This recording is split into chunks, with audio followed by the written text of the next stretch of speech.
এখানে পেঁপে দেখা যাচ্ছে শুধু, কিন্তু পেঁপে না, ড্রাগনও বিক্রি হচ্ছে। মানে গাছ থেকে পেরে পেরে এনে দেওয়া হয়। যারা ড্রাগন কিনে, গাছ থেকে 2 কেজি 3 কেজি 4 কেজি যা লাগে সব গাছ থেকে সরাসরি হারভেস্ট করে দেওয়া হয়।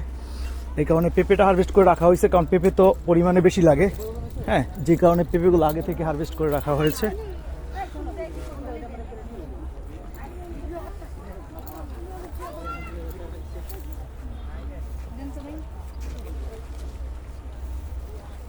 যে গাছে ফল আছে ওখান থেকে হারভেস্ট করা হয়, ওই দিক থেকে হারভেস্ট করা হয়।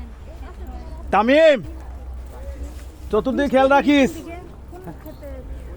এদিকে সব হাই বলো।